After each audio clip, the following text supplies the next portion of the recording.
میرے عزیزو، صدقۃ الفطر میں ایک پیغام پوشیدہ ہے، وہ سمجھ لیجئے گا۔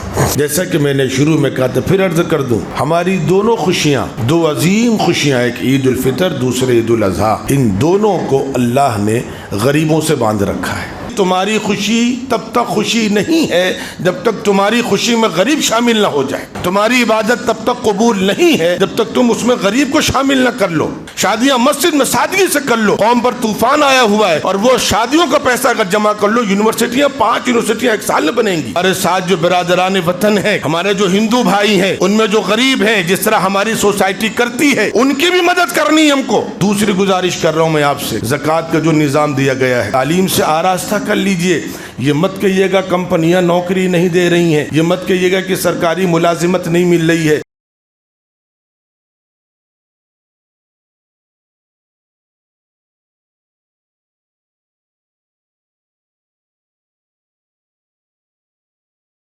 الحمدللہ رب العالمین، والصلاة والسلام علی سید المرسلین محمد وآلہ وصحبہ اجمعین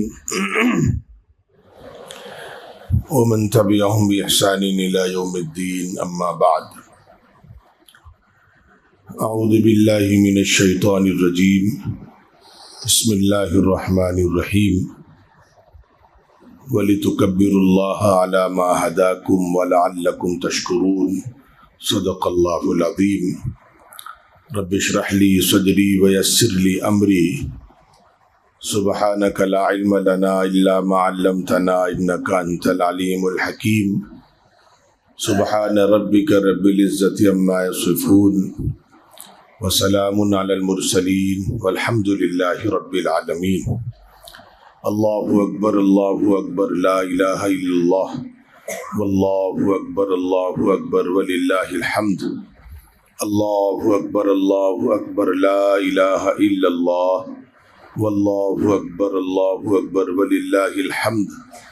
اللہ اکبر، لا الہ الا اللہ، واللہ اکبر وللہ الحمد۔ قابل احترام بزرگوں، میرے عزیز دوستو، سب سے پہلے تو میں جامع مسجد منشی پلیا کی انتظامیہ کی طرف سے اور اپنی طرف سے بھی آپ حضرات کو اور بالعموم تمام مسلمانوں کو عید کی مبارکباد پیش کرتا ہوں۔ اللہ تعالیٰ یہ عید کا دن ہمارے لیے، اس ملک کے لیے امن و سلامتی کا، پیار و محبت کا، خیر و برکت کا ذریعہ بنا دے۔ اللہ کا بہت بڑا کرم اور اس کا احسان ہے کہ اللہ رب العزت نے ہمیں مسلمان بنایا ہے۔ یہ اللہ کا سب سے عظیم احسان ہے۔ مسلمان، اس کا پھر ایک نظام ہے کہ اس کی زندگی اللہ اور اس کے رسول کے احکامات کے مطابق گزرتی ہے۔ دنیا کی عام قوموں کی طرح مسلمان نہیں ہوتا۔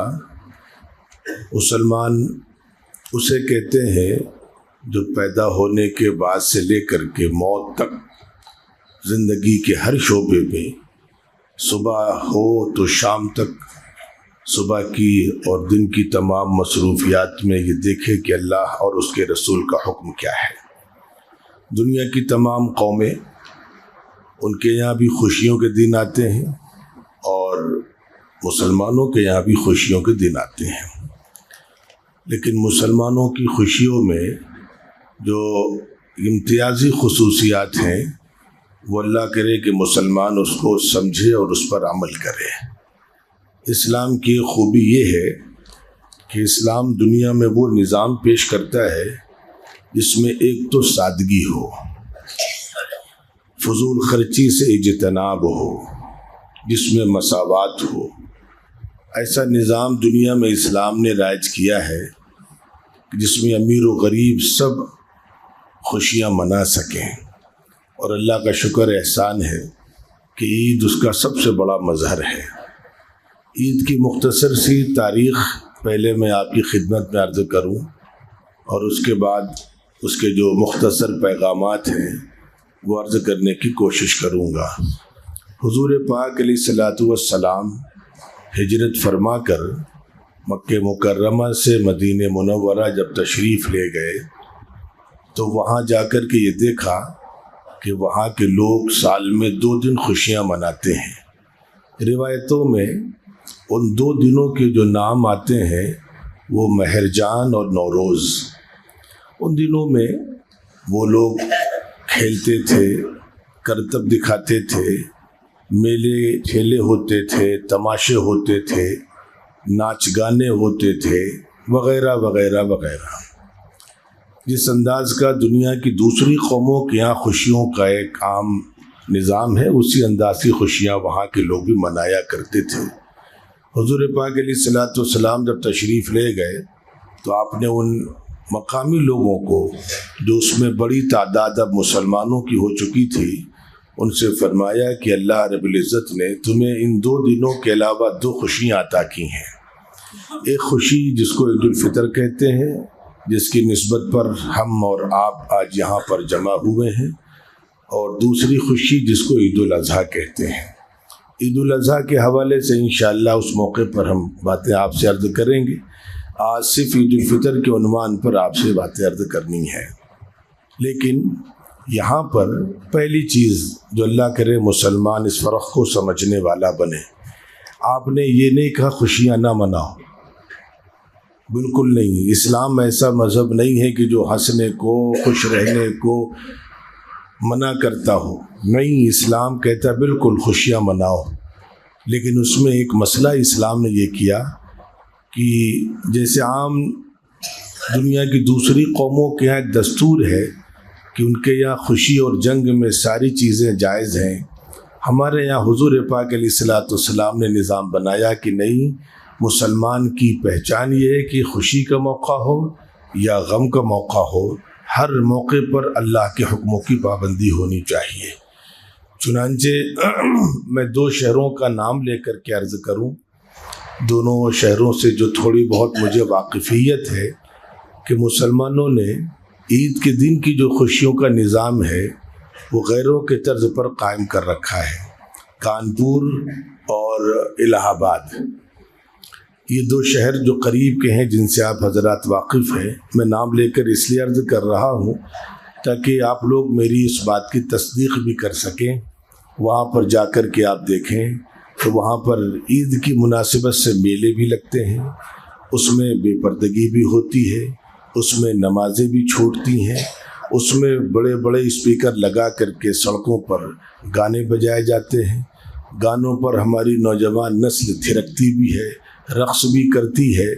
تو یہ خوشی تو پہلے سے موجود تھی، حضور پاک علیہ الصلوۃ والسلام نے خوشی کے اس طریقے کو منع فرمایا ہے۔ ایک بات تو اللہ کرے ہم عید کے حوالے سے مختصر انداز میں جو باتیں وہ آپ کی خدمت پر عرض کر سکیں، اللہ ہمیں بھی اور آپ کو بھی سمجھنے کی اور عمل کرنے کی توفیق عطا فرمائے۔ تو پہلی بات میرے عزیزو یہ ہے کہ حضور پاک علیہ الصلوۃ والسلام نے خوشیوں کی اجازت دی ہے، بلکہ خوشی منانا آج کے دن ہمارے یہاں عبادت ہے۔ تہوار میں اور عبادت میں فرق ہوتا ہے۔ ہم اللہ کرے کہ عید کا جو ترجمہ تہوار ہے، تہوار نہ کریں، عید کا ترجمہ عید ہی کریں۔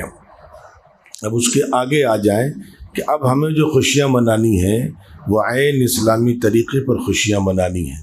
اسی لیے حضور پاک علیہ الصلوۃ والسلام نے ایک حکم اور بھی دیا ہے، وہ حکم یہ دیا ہے کہ عید کی خوشیوں کے لیے افضل ترین طریقہ یہ ہے کہ مسلمان اپنے گھروں سے نکلیں اور آبادی سے باہر جائیں، اور باہر جا کر کے کسی عیدگاہ میں، اور عیدگاہ کے لیے باضابطہ اسلام کا نظام عام حالات میں یہ ہے کہ اس پر چھت نہیں ہونی چاہیے، اور اس کی جو دیواریں ہیں وہ بہت زیادہ بلند نہیں ہونی چاہیے۔ یہ عام حالات میں، مخصوص حالات میں تو اس میں فتوے بدل جاتے ہیں، لیکن عام حالات میں شریعت کا دستور یہی ہے کہ عیدگاہ کی دیواریں بہت بلند نہ ہوں، اس پر چھت نہیں ہونی چاہیے، اور بستی سے ذرا مسافت پر عیدگاہ کا انتظام ہونا چاہیے۔ اس میں علماء نے جو حکمتیں لکھی وہ حکمتیں سمجھ لیں۔ ہم مسلمانوں کی ذمہ داری یہ ہے کہ ہم اسلام کو اور مسلمانوں کی سچی تصویر کو دنیا کی تمام قوموں کے سامنے پیش کریں، لیکن ہم وہ پیش نہیں کر پاتے ہیں، اور ہم جو اپنی نمازیں پڑھتے ہیں عام دنوں میں وہ بند مسجد میں پڑھتے ہیں۔ چنانچہ اسلام کا منشا یہ ہے کہ سال میں ایک دن کم از کم یا 2 دن ایسے ہونے چاہیے جس میں مسلمان اسلام کی عملی تصویر دنیا کے سامنے پیش کریں، دنیا دیکھے کہ مسلمانوں کا مذہب کیسا ہے، مسلمان خوشیاں کیسے مناتے ہیں، عام قوموں کی طرح شور شرابہ کرتے ہوئے، ہنگامہ کرتے ہوئے، پریشان کرتے ہوئے، کسی کو تکلیف دیتے ہوئے، کسی کی دل آزاری کرتے ہوئے جاتے ہیں، یا کہ ایک مہذب اور شریف انسانوں کی طرح یہ جاتے ہیں۔ چنانچہ ہم کو طریقہ بتلایا گیا کہ آپ جب عید کے لیے گھر سے نکلیں تو تکبیرات کہتے ہوئے نکلیں، ڈھول تاشے باجے تماشے ہنگامے کے ساتھ نہیں نکلیں۔ دنیا دیکھے کہ دیکھو کتنے شریف لوگ ہیں، یہ کتنے صاف ستھرے ہیں، ان میں کتنا ڈسپلن ہے، ان میں کتنی تہذیب ہے۔ یہ خاموشی سے جا رہے ہیں، نظریں جھکا کر کے جا رہے ہیں، اور اپنے مالک کی، اپنے رب کی بڑائی بیان کرتے ہوئے جا رہے ہیں۔ پھر ایک راستے سے ہم جائیں اللہ کا نام لیتے ہوئے، اور عید کی نماز کے بعد ہم دوسرے راستے سے اپنے گھروں کو واپس جائیں، اور جب عیدگاہ میں ہم پہنچیں تو دنیا وہاں بھی دیکھے کہ مسلمانوں میں کتنا ڈسپلن ہے۔ ایک شخص امام ہے، جو امام ہے وہ ہو سکتا ہو عمر میں ہم سے چھوٹا ہو سکتا ہو دولت میں ہم سے چھوٹا ہو سکتا ہو بہت سی دنیاوی صلاحیتوں میں ہم سے کمزور ہو، لیکن جب ہم نے اس کو اپنا امام بنا لیا ہے تو اس کے ایک تکبیر پر ساری قوم کھڑی ہو جاتی ہے، ساری قوم بیٹھ جاتی ہے، ساری قوم ایک ساتھ سارے ارکان ادا کرتی ہے۔ تو ڈسپلن بھی دنیا کے سامنے پیش کرنا ہے۔ اللہ تعالیٰ معاف کرے، اس ملک میں ہم ہزاروں سال سے رہ رہے ہیں، ہزاروں سال سے عید کی نمازیں ہو رہی ہیں، ہزاروں سال سے اذانیں ہو رہی ہیں، لیکن ابھی تک ہم نے اپنے بہت سے برادران وطن کو اسلام کی صحیح تصویر اور اسلام کا صحیح تعارف نہیں پیش کیا۔ تو یہ عید کا ایک مختصر سا خاکہ ہے۔ اب آگے آ جائیے، لفظ عید کا مطلب کیا ہے؟ آج سے کوشش کریے گا عید کو عید ہی کہیے گا۔ عید کا مطلب ہمارے یہاں لوگوں کو سمجھانے کے لیے آپ اس کو مسلمانوں کی خوشی کا دن کہہ دیں۔ تہوار ترجمہ بہرکیف صحیح نہیں ہے، لوگ کرتے ہیں، اب وہ ناجائز بھی نہیں ہے، لیکن تہوار میں پوری ترجمانی نہیں ہوتی ہے۔ تہوار میں کم از کم ایک چیز ادھوری رہ جاتی کہ عید کی خوشی عبادت ہے۔ آج کے دن نیا کپڑا پہننا عبادت ہے، خوش ہونا عبادت ہے، کھانا عبادت ہے، کھلانا عبادت ہے، اور تہواروں میں عموماً یہ تصور نہیں پہنچ پاتا۔ تو عید کا لفظی ترجمہ مسلمان سمجھیں۔ عید کا لفظی ترجمہ وہ ہے کہ جو چیز بار بار لوٹ کر کے آئے۔ چنانچہ گویا کہ عید میں ایک پیغام یا ایک دعا یہ بھی پوشیدہ ہے کہ عید تمہیں مبارک ہو، مطلب یہ مبارک ہو، اس کے بعد بھی آئے، بار بار تم کو اللہ تعالیٰ یہ عید عطا کرے۔ تو یہ عید کا ترجمہ ہو گیا۔ اب عید کی خوشی مناتے کیوں وہ بھی سمجھ لیں ذرا سا۔ ہم سمجھتے ہیں بس آج نیا کپڑا پہن لینا ہے، نئی ٹوپی پہن لینا ہے، اچھی سی چپل پہن لینا ہے، ہماری بچیاں چوڑیاں پہن لیں گی، اچھا سا لباس خرید لیں گی، یہ عید کی خوشی ہے؟ یہ عید کی خوشی نہیں ہے۔ میں نے شروع میں کہا اسلام میں سادگی ہے، مساوات ہے۔ اگر نئے کپڑے کا پہننا عید ہے، نئی ٹوپی کا پہننا عید ہے، تو میرے عزیزو اللہ تعالیٰ حفاظت فرمائے، ایک بڑا طبقہ آج بھی ایسا ہے جس کو نئے کپڑے نہیں ملے ہیں۔ آج بھی ایک بڑا طبقہ ہے، وہ بہت سے یتیم بچے ہیں، بہت سے غریب ہیں، بہت سے مسکین ہیں، ان کے پاس آج بھی نیا کپڑا نہیں ہے، پرانے کپڑے پہن کر کے آئے ہیں۔ اور یہ ہر دور میں رہا ہے، حضور پاک علیہ الصلوۃ والسلام کے دور میں بھی رہا ہے، اور وہ واقعہ بچے کا بہت مشہور ہے۔ اکثر لوگوں نے سن رکھا ہے کہ عید کا دن ہے، حضور پاک علیہ الصلوۃ والسلام عیدگاہ کے لیے نکلے ہیں، سارے بچے خوشی خوشی جا رہے ہیں، کھیلتے ہوئے جا رہے ہیں، ایک بچہ کسی گوشے میں گمسم کھڑا ہے، آپ اس کے پاس جاتے ہیں، پوچھتے ہیں تم کیوں پریشان ہو؟ وہ بچہ کہتا ہے اس لیے کہ نہ میرے باپ ہے نہ میری ماں ہے، سب کے پاس نئے کپڑے ہیں لیکن میرے پاس نئے کپڑے کا انتظام نہیں ہے۔ امام الانبیاء صلی اللہ علیہ وسلم امام الانبیاء ہیں، اللہ کے بعد سب سے عظیم مقام ہے، لیکن آپ اس بچے، کہاں بچے کا قد، کہاں آپ کا قد، آپ اس کے ساتھ بیٹھ جاتے ہیں اور اس کو گلے سے لگاتے ہیں اور گود لے کر گھر لے جاتے ہیں، اور گھر جا کر گھر میں حکم دیتے ہیں کہ جو بھی کپڑا اچھے سے اچھا ہو اس کو پہناؤ، اور پہنانے کے بعد اس سے کہتے ہیں بیٹا آج سے تم یہ مت کہنا کہ میرے باپ نہیں ہے، آج سے تمہارا باپ محمد ہے۔ تو آج بھی تو بہت سے لوگ جن کو نیا کپڑا نہیں ملا ہے۔ تو عید ہے کیا چیز اصل میں؟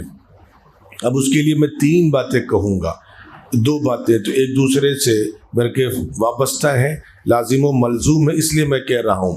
عید سب سے پہلی چیز وہ سمجھیے، اس کے لیے عربی کا ایک جملہ ہے، لیس العید لمن لبس الجدید بل العید لمن خاف الوعید۔ عید نئے کپڑوں کے پہننے کا نام نہیں ہے، عید تو اس کی ہے جو اللہ سے ڈرتا ہے، جو اللہ سے خوف زدہ ہے، اس کی عید ہے۔ دوسرا میں کہنا چاہوں گا عید ہم کیوں مناتے ہیں، دوسری وجہ علماء نے لکھی ہے میرے عزیزوں کہ رمضان شریف کی برکت سے بہت ممکن ہے، اور اللہ کی ذات سے ہمیں امید رکھنی ہے، وہ یقین رکھنا ہے کہ اللہ نے ہم گنہگاروں کو معاف کر دیا ہوگا، ہماری بخشش اللہ نے کر دی ہوگی۔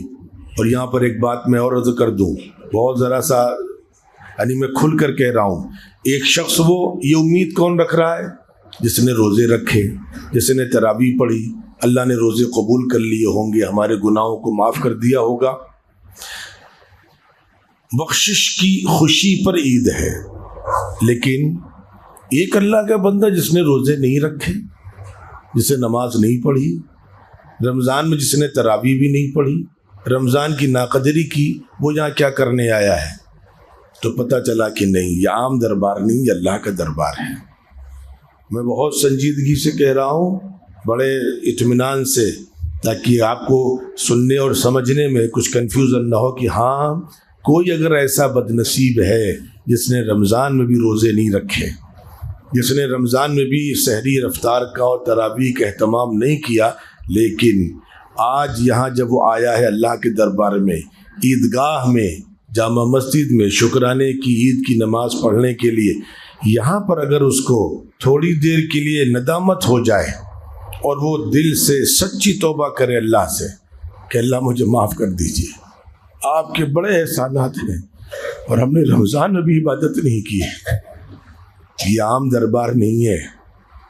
جیسے ایک ماں اپنے بچے کا انتظار کرتی ہے، ویسے مالک اپنے بندے کا انتظار کرتا ہے، کب میرا بندہ میرے پاس لوٹ کر کے آئے۔ چنانچہ اب یہاں پر میں بات پوری کر دوں جلدی سے کہ ایک بندہ جس نے رمضان میں بھی، میں تاکہ بات سمجھ میں اللہ کتنے کریم ہیں، کتنے رحیم ہیں، کتنے معاف کرنے والے ہیں، آج سچی توبہ کرے، یہاں پر نماز سے پہلے یا نماز کے بعد بھی، عیدگاہ سے نکلنے سے پہلے اللہ تعالیٰ آج معاف کرنے کو تیار ہے۔ روزہ نہ رکھنے والے کو، تراویح نہ پڑھنے والے کو معاف کرنے کو تیار ہے۔ اسی لیے جب آپ صبح گھر سے نکلے ہیں، عید کی خوشی سمجھیے کیا ہے، جب صبح گھر سے آپ نکلے ہیں تو گھر سے نکلتے وقت راستے میں فرشتے ہر دوراہے پر، ہر گلی پر، ہر موڑ پر کھڑے ہو کر کے آپ کو مبارکباد دے رہے ہیں۔ مبارکباد کیا دے رہے ہیں؟ یہ نہیں دے رہے ہیں کہ تمہیں نیا کرتا اور نئی ٹوپی اور نیا لباس مبارک ہو، نہ، جو حدیث میں حضور پاک علیہ الصلوۃ والسلام نے ہم کو بتلایا ہے وہ بتلا رہا ہوں۔ وہ کہتے ہیں کہ جاؤ اس مالک کے دربار میں جو بہت بخشنے والا ہے، جو تمہیں نوازنے والا ہے، اور تمہیں بخشش مبارک ہو، اللہ کی رحمت مبارک ہو۔ تو ہم جو عید منا رہے ہیں اس کا جو بیس ہے، اس کی جو بنیاد ہے، وہ بنیاد نئے کپڑے نہیں ہے، وہ بنیاد یہ ہے کہ شاید ہم گنہگاروں کو اللہ تعالیٰ نے معاف کر دیا ہو اور ہمیشہ کی جہنم سے اللہ نے نجات دے دی ہو اور جنت کا پروانہ ہم کو دے دیا ہو، اس لیے عید مناتے ہیں۔ ایک قول اور سمجھ لیجئے جلدی سے کہ اکثر علماء کی رائے یہ ہے، وہ بات اللہ کرے ہماری سمجھ میں آ جائے، اکثر علماء کی رائے یہ ہے کہ عید کی جو خوشیاں ہیں وہ قرآن کی نسبت پر ہیں۔ ہم عید مناتے کیوں؟ جو سمجھ میں آئے۔ قرآن مجید آپ نے رمضان شریف میں مقررین سے سنا کہ قرآن مجید اللہ نے رمضان میں نازل کیا، اور پھر آپ نے یہ بھی سنا کہ رمضان شریف کی شب قدر میں نازل کیا، پھر آپ نے یہ بھی سنا کہ شب قدر کی سب سے افضل طاق رات 27ویں شب ہے۔ اور 27ویں شب کے بعد جیسے ہی مہینہ شروع ہوا ویسے ہی اللہ نے ہم کو حکم دیا کہ دیکھو تم کو قرآن عظیم ملا ہے، اس عظیم نعمت کے ملنے پر اللہ کے لیے خوشیاں مناؤ۔ چنانچہ آج ہم یہاں پر خوشیاں جو منا رہے ہیں یا تو بخشش پر منا رہے ہیں خوشیاں، یا پھر قرآن مجید جیسی عظیم نعمت کے ملنے پر خوشیاں منا رہے ہیں۔ یہ ذہن میں ہمارے رہے، نئے کپڑے اور نئے جوتے اس کا نام خوشیاں نہیں، اس کا نام عید قطر نہیں ہے۔ اس لیے میرے عزیز و میرے بزرگوں، یہاں پر میں ایک بات اور عرض کر دوں اس موقع پر بطور خاص کہ اللہ کرے کہ ہم قرآن مجید سے رشتہ جوڑنے والے بن جائیں۔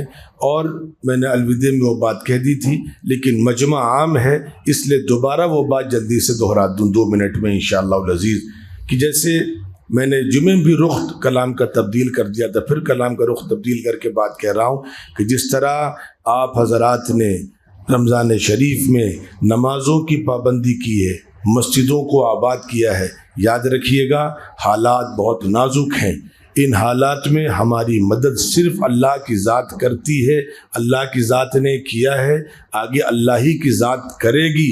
اور قرآن مجید میں جہاں بھی اللہ نے اپنی مدد کے وعدے کیے ہیں وہاں نماز کی پہلی شرط لگائی ہے، وقال اللہ انی معکم لئن اقمتم الصلاۃ، میں تمہارے ساتھ ہوں، تمہاری مدد کروں گا، لیکن شرط یہ ہے کہ اگر تم نماز قائم کرو گے۔ اس لیے میرے عزیزوں قرآن مجید کی کیا طاقت ہے وہ سمجھانے کے لیے خالی ایک بات عرض کر رہا ہوں کہ جس طرح رمضان شریف میں آپ حضرات نے نمازوں کی پابندی کی ہے، اگر آپ چاہتے ہیں کہ رمضان کے بعد بھی اسی طریقے سے نمازوں کی پابندی ہم سے ہوتی رہے تو اس میں ایک آپ کو نسخہ دے رہا ہوں یہاں پر کہ عموماً ہو نہیں پاتی ہے۔ آج فجر میں ہی اندازہ ہو گیا کہ مسجدیں آدھی تھیں، تو یاد رکھیے ان حالات میں جبکہ قیامت سر پر کھڑی ہوئی ہے، اگر ہم نے اللہ کے دامن کو مضبوطی سے نہیں پکڑا تو حالات بہت نازک ہو جائیں گے۔ اس لیے ساری طاقتیں اللہ کے پاس ہیں، چنانچہ نمازوں کو ویسے ہی ہمیں قائم کرنا ہے، مسجدوں کو ویسے ہی آباد کرنا ہے جس طریقے سے ہم نے رمضان شریف میں مسجدوں کو آباد کر رکھا تھا۔ اور اس میں جو میں آپ کو نسخہ دینے جا رہا ہوں وہ نسخہ یہ ہے، اگر کبھی آپ کو لگے کہ نہیں ہم نمازوں کی پابندی رمضان کی طرح نہیں کر پا رہے ہیں تو میں نے اس کا نسخہ قرآن کی روشنی میں بتایا تھا، آج پھر بتا رہا ہوں کہ ہم طے کریں، جیسے طے کیا کہ ہمیں نماز بہر کیف نہیں چھوڑنی ہے، مسلمان بن کر کے دکھلانا ہے، ویسے ہی میرے عزیزو اس موقع پر ہم آپ کے سامنے ایک نسخہ یہ رکھ رہے ہیں کہ ہم طے کریں کہ جیسے ہوگا جیسے بنے گا چاہے کتنا بڑا نقصان ہو جائے، قرآن مجید کے کم از کم 1 پارے کی تلاوت ہم روزانہ کریں گے۔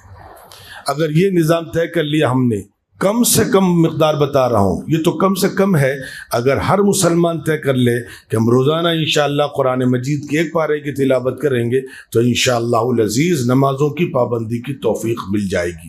اور جس روز یاد رکھیے گا مسلمان رمضان کی طرح مسجدوں کو آباد کرنے والا بن جائے، جس طرح مسلمان جمعے کی طرح عام نمازوں میں مسجدوں کو آباد کرنے والا بن جائے گا، اللہ کی رحمت آسمان سے نازل ہو جائے گی۔ اس لیے میرے عزیزو حالات بہت نازک ہیں لیکن قرآن مجید کی برکت سے نمازوں کی توفیق ملتی ہے، اس لیے وہ بات میں نے عرض کر دی ہے۔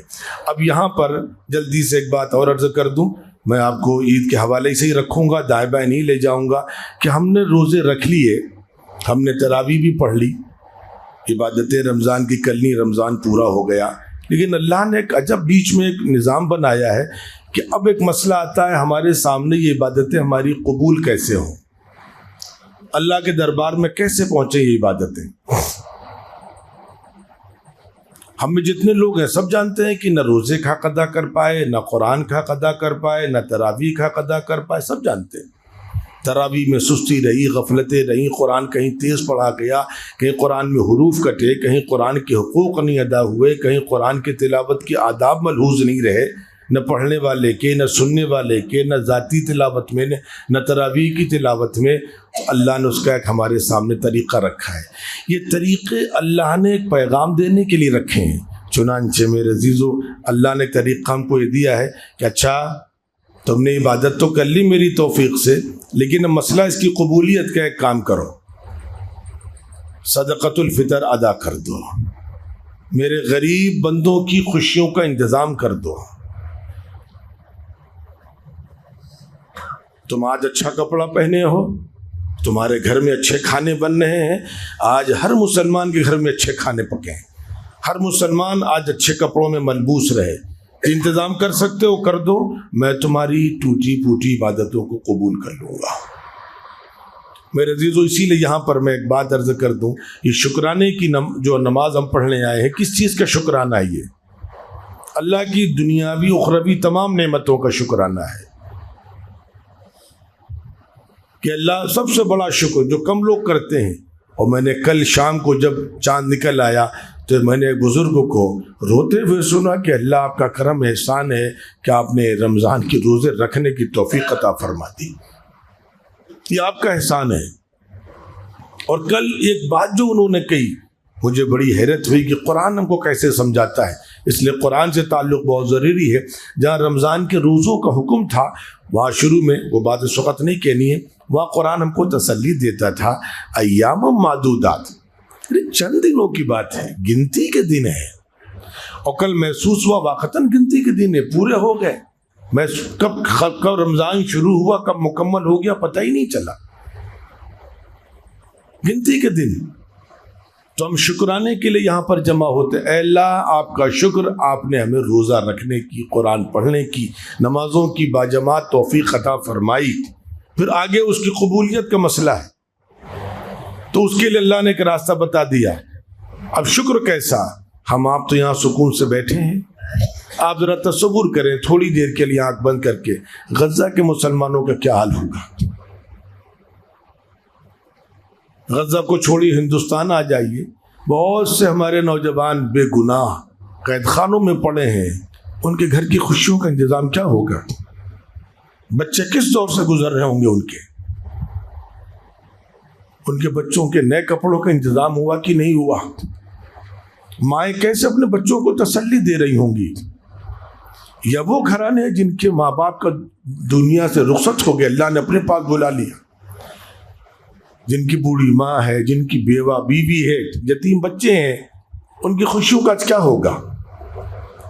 ان پریشان حال لوگوں کا جب قوم خیال کرتی ہے تو اللہ تعالیٰ پھر ہماری عبادتوں کو، ٹوٹی پھوٹی عبادتوں کو قبول کر لیتے ہیں اور اللہ تعالیٰ ہم پر رحم فرماتے ہیں۔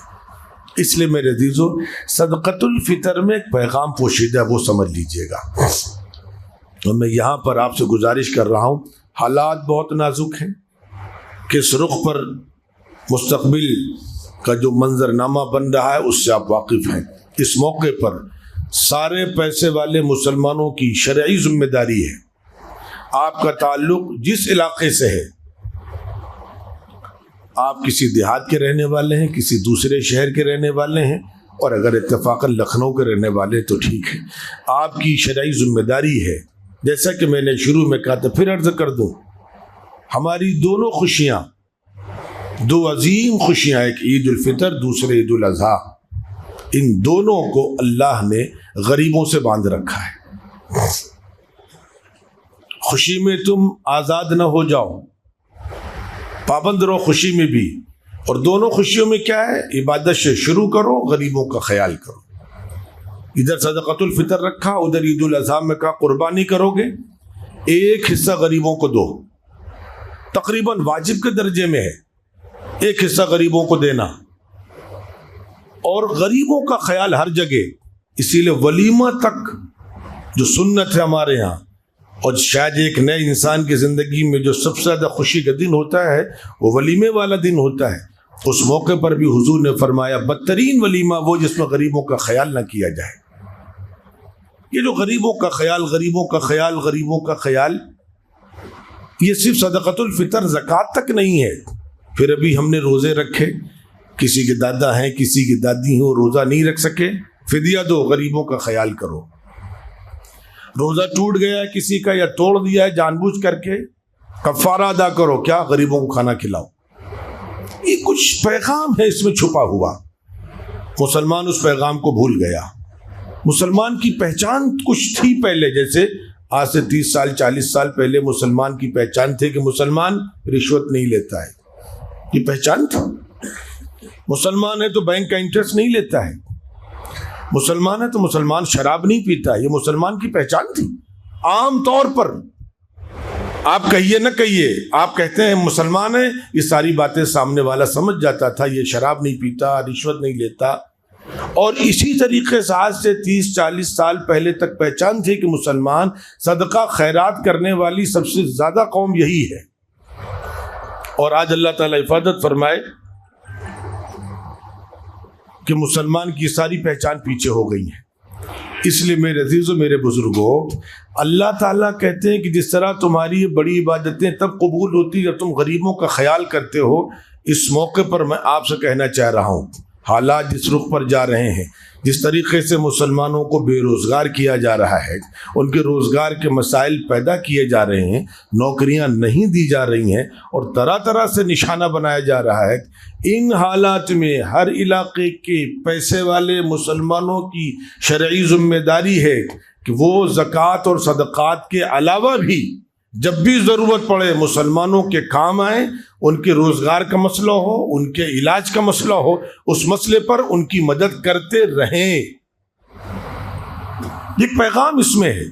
اور یہاں پر میں ایک بات جلدی سے عرض کر دوں کہ نئی نسل کے سامنے دیہاتوں میں آپ جائیے، چھوٹے قصبات میں جائیے، چھوٹے شہروں میں جائیے، چونکہ آپ اندرا نگر کے پیسے والے مسلمان ہیں اور یہاں پر آپ مختلف علاقوں سے آ کر کے آباد ہوئے ہیں، اس لیے میں اس امید پر یہ بات کہہ رہا ہوں کہ میرا پیغام مختلف علاقوں تک پہنچے گا۔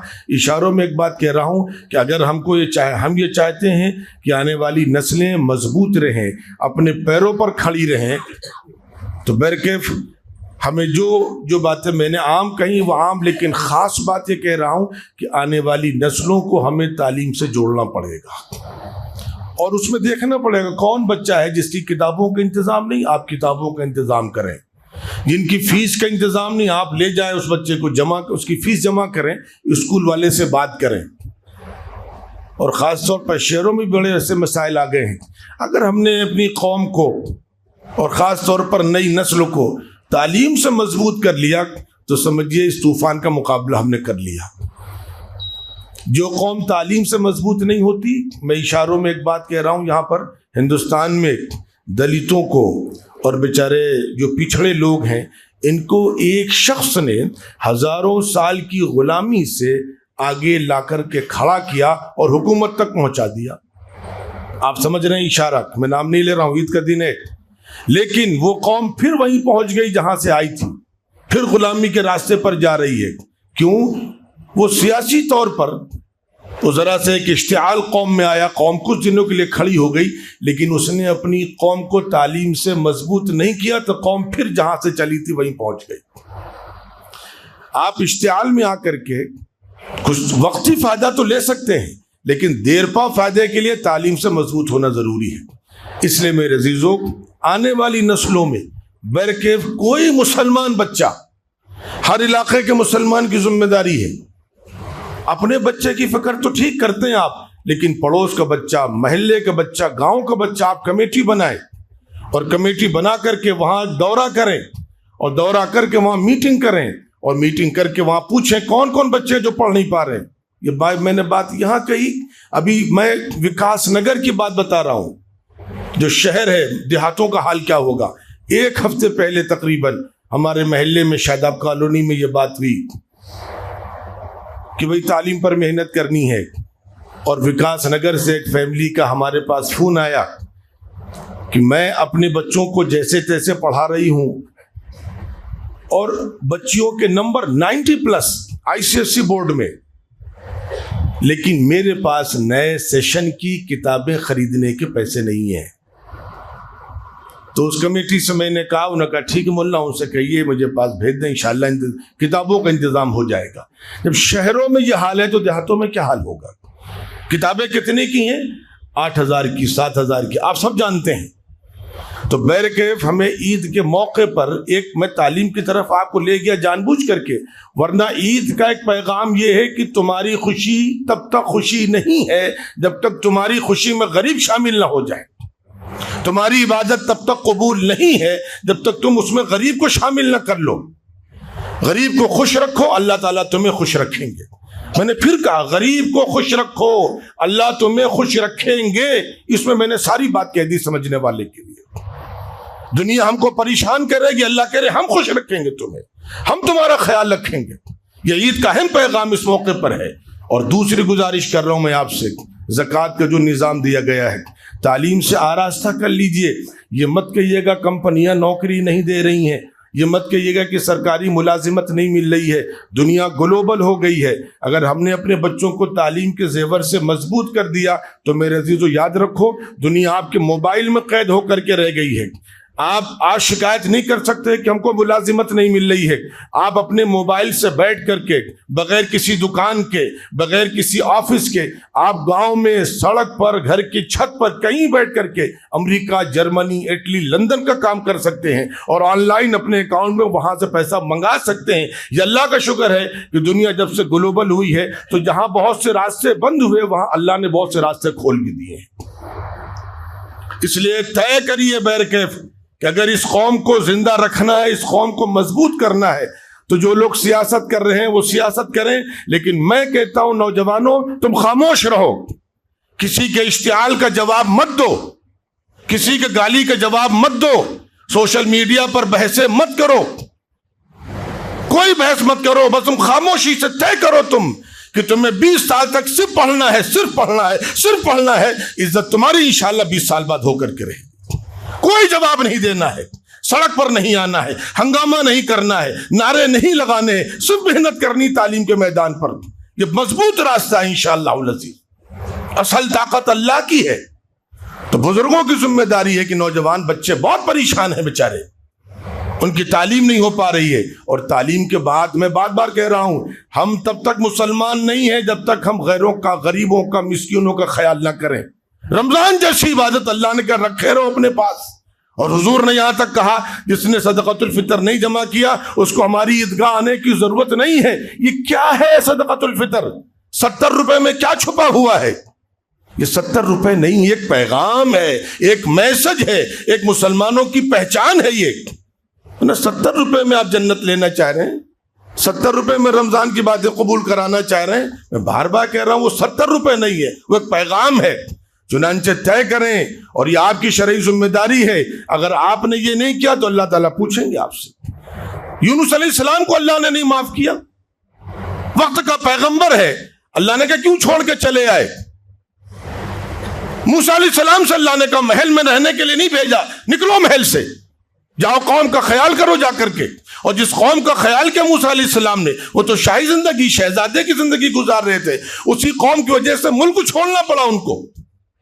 یوسف علیہ السلام محل میں رہ رہے تھے، کیا ضرورت تھی اپنے خیال، اپنے خاندان گھر کے خیال کرنے کی، لیکن محل چھوڑ کر جانے لگے۔ پیغمبروں کی زندگیاں ہم کو سکھلاتی ہیں اگر اللہ نے تمہیں صاحب حیثیت بنایا ہے تو تمہاری ذمہ داری اپنے قوم کے غریبوں کا خیال رکھو۔ اور آج میں کہہ سکتا ہوں مسلمان ماشاءاللہ اتنا مضبوط ہے کہ اگر وہ چاہ لے تو 4 گھنٹے میں قوم کو کھڑا کر سکتا ہے۔ سال میں جو ہماری شادیوں بے جا اسراف ہو رہا ہے، وہی پیسہ اگر میں صاف کہہ رہا ہوں، لکھنؤ شہر کے لوگوں سے کہہ رہا ہوں، لکھنؤ شہر کی دعوتوں کا پیسہ جمع کر لو، تم ہر سال 5 یونیورسٹی بنا سکتے ہو لکھنؤ میں۔ کچھ نہ کرو، 1 روپے چندہ کرنے کی ضرورت نہیں ہے، شادیاں مسجد میں سادگی سے کر لو۔ قوم پر طوفان آیا ہوا ہے، اور وہ شادیوں کا پیسہ اگر جمع کر لو، یونیورسٹیاں 5 یونیورسٹیاں 1 سال میں بنیں گی۔ اس لیے میرے عزیزوں، میرے بزرگوں، قوم کو کھڑا کرنا ہے، اور اس میں ہم قوم کے ساتھ ساتھ یاد رکھیں جلدی سے ہمارے ساتھ جو برادران وطن ہیں، ہمارے جو ہندو بھائی ہیں، ان میں جو غریب ہیں، جس طرح ہماری سوسائٹی کرتی ہے، ان کی بھی مدد کرنی ہم کو، تاکہ جو ہمارے خلاف ایک گندی تصویر بٹھائی جا رہی ہے اس تصویر کو دھونے کا سب سے بہترین ذریعہ ہے۔ میڈیا کے ذریعے سے جو آگ لگائی جا رہی ہے اس آگ کا جواب مسلمان نہ دے، پڑوس میں کسی پریشان حال غیر مسلم کا بھی خیال کرے، ان کی بھی مدد کرے، ان کے بھی کام آئے، میڈیا کی ساری آگ پر پانی پھر جائے گا، بشرطے کہ ہم آگے آ کر کے اپنی وہ تصویر پیش کریں جو مسلمانوں کی سچی تصویر ہے۔ اور دوسری بات میں کہہ رہا ہوں کہ جو بچے پڑھ لکھ کر کے آ رہے ہیں وہ بیچارے بے روزگار ہیں، آپ کی ذمہ داری ہے جو پیسے والے مسلمان ہیں کہ گھر میں کتنے بچے ہیں جو بے روزگار ہیں، آپ زکوٰۃ سے اوپر اٹھ کر کے، قرآن مجید میں ایک خطرناک جملہ اللہ نے کہا، میں نے یہاں رمضان میں کہا تھا لیکن پھر عرض کر دے رہا ہوں، کہ اللہ تعالیٰ کہتے ہیں کہ جب تم کو پیسہ خرچ کرنے کے لیے بلایا جاتا ہے تدعون لتنفقوا فی سبیل اللہ، تو بخل کرتے ہو، فمنکم من یبخل فإنما یبخل عن نفسہ، تو تم بخل اپنے لیے کرتے ہو، اللہ کی ذات بے نیاز ہے۔ اور پھر پیسے کے ساتھ اللہ نے جوڑا، اگر تم اللہ کے دین کے لیے، قوم کو آگے بڑھانے کے لیے زکوٰۃ و صدقات کے علاوہ بھی جو اللہ نے تم پر ذمہ داریاں ڈالی ہیں اس پیسے کو نہیں خرچ کرو گے تو اللہ تعالیٰ کا میں لفظ نہیں بول رہا ہوں، اللہ کہہ رہے پھر تم جاؤ، ہم سے تمہیں کوئی تعلق نہیں، تمہیں ختم کر دیں گے، یہ اللہ کہہ رہے ہیں۔ دنیا کی کوئی قوم نہیں، اللہ خود ہمیں ختم کر دیں گے، اور اللہ کہہ رہے تم کو ہٹا کر کے دوسروں کو لا کر کھڑا کر دیں گے جو تمہاری طریقے کے نہیں ہوں گے۔ اس لیے بچوں کو جو پڑھ کر کے نکل رہے ہیں ان کے روزگار کی ذمہ داری آپ کی ہے، علاقائی پیسے والے مضبوط مسلمانوں کی ہے، ان کو بلاؤ کہ کیا کر سکتے ہو۔ اور دنیا گلوبل 1 لاکھ 2 لاکھ سے بھی بہت سے کام شروع ہو سکتے ہیں، ان کو شروع کرائیے، بس 2 میدانوں میں قوم کو مضبوط کریے۔ عید کا اصل پیغام ہے ایک میدان تعلیم کا اور دوسرا میدان روزگار کا۔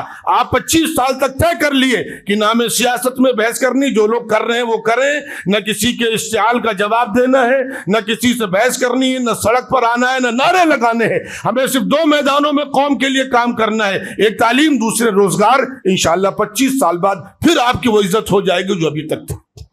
یہ عید کا پیغام ہے، اپنے لیے جینا مسلمان کی پہچان نہیں ہے۔ ہماری عبادتیں جب وابستہ کر دی غریبوں کے ساتھ، اس لیے میرے عزیزوں اللہ کہہ رہے کہ ہم عید کے پیغام کو سمجھنے والے، ایک رسم ادا کرنے والے نہیں، اللہ کہہ رہے عید کے پیغام کو سمجھنے والے اور اس کو اپنی زندگی میں نافذ کرنے والے، اور قوم کے لیے جتنا ہو سکتا ہے، پیسے سے نہیں کر سکتے، آپ 5 لوگ مل کر کے چندہ کر کے تو کر سکتے ہیں کہ بھائی 5 لوگ مل گئے، چلو میں 10 روپے دے رہا ہوں، پیسے والوں کے پاس جائیں، کام ہوتا ہے کہ نہیں ہوتا یہ اللہ کی مرضی۔ یہ کام اگر نہیں کیا گیا تو یاد رکھیے، میں پھر بہت آہستہ سے یہ بات سنجیدگی سے کہہ رہا ہوں، یہ کام اگر نہیں کیا گیا تو ابھی تو عید کی چھٹی کینسل ہوئی ہے، آگے اور کیا کیا حالات دیکھنے پڑ سکتے ہیں، ابھی تو اتنی گھٹن بڑھے گی کہ سانس لینا محال ہوگا۔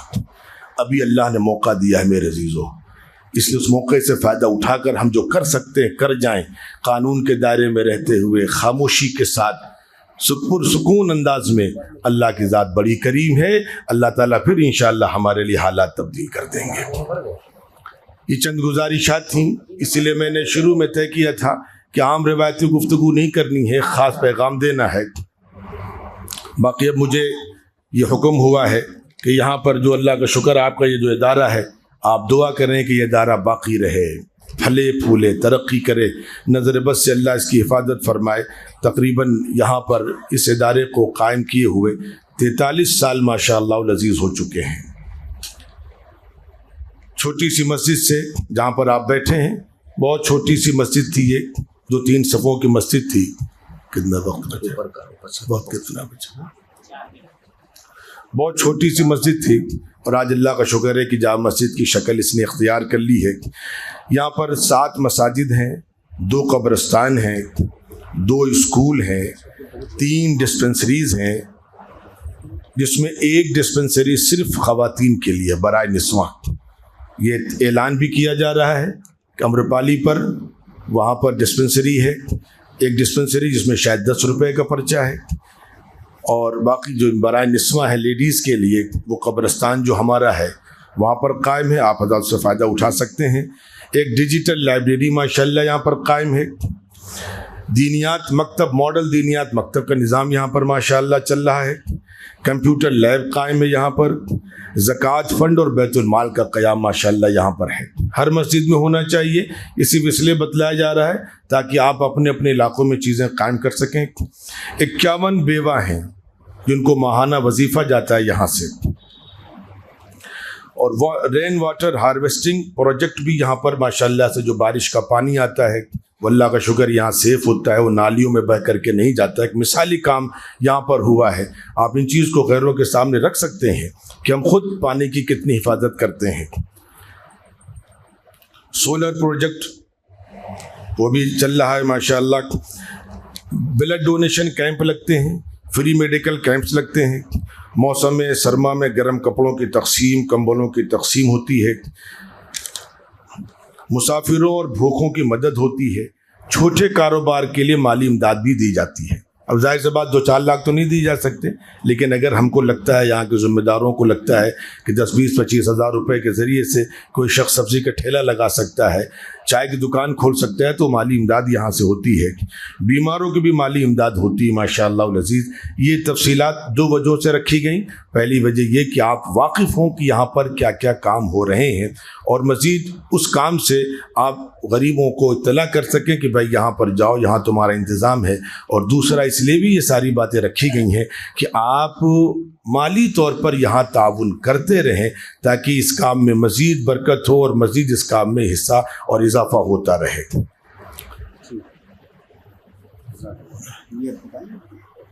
اب یہاں پر میں